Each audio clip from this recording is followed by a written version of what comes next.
અમદાવાદમાં 27 જૂને નીકળનારી રથયાત્રાને લઈને તડામાર તૈયારીઓ ચાલી રહી છે। રથયાત્રા પહેલા 11 જૂને જગન્નાથ મંદિરથી જળયાત્રા નીકળશે। સાબરમતીના ભૂદર પાસે વિશેષ પૂજા વિધિ યોજાશે અને 108 કુંભના જળથી ભગવાનનો અભિષેક કરવામાં આવશે। ધજા, પતાકાઓ અને ગજરાજ સાથે શોભાયાત્રા નીકળશે। જગન્નાથ મંદિરેથી સવારે 8 વાગે વાજતે ગાજતે જળયાત્રા નીકળશે, જેમાં રાજકીય મહાનુભાવ, સંતો, મહંતોને આમંત્રણ અપાયું છે। 108 કળશની જળયાત્રા મંદિર પહોંચશે। બાદમાં ભગવાન જગન્નાથજી, ભાઈ બળદેવજી અને બહેન સુભદ્રાબહેનનો જળાભિષેક સાથે પૂજન અર્ચન કરવામાં આવશે। જળયાત્રા બાદ ભગવાનનો અભિષેક અને પૂજન બાદ ભગવાનને સુંદર વાઘા પહેરાવીને શૃંગાર કરવામાં આવશે।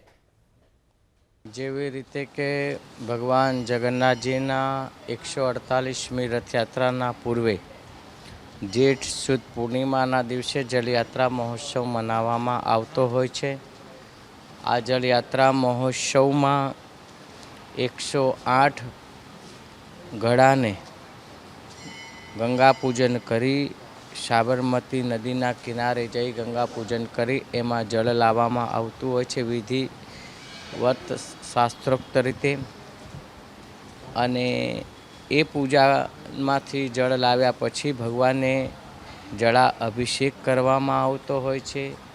આ જળયાત્રા મહોત્સવમાં જેવી રીતે કે ગજરાજ રહેશે, ધજા, નિશાન, ડંકા, બેન્ડ વાજા, અનેક સંતો મહંતોની ઉપસ્થિત રહેશે। રાજકીય મહાનુભાવોમાં પણ ઉપસ્થિત રહેશે। વિશિષ્ટમાં જેવી રીતે કે આપણા રાજ્યના ગૃહમંત્રીને કાયમ આપણે આમંત્રણ આપવામાં આવતું હોય છે। માનનીય ભૂતપૂર્વ આપણા નાયબ મુખ્યમંત્રી શ્રી નીતિનભાઈ પણ પધારતા હોય છે। વિશિષ્ટ સમજો સૌ ધારાસભ્ય, કોર્પોરેટરો, રાજકીય મહાનુભાવો પધારતા હોય છે।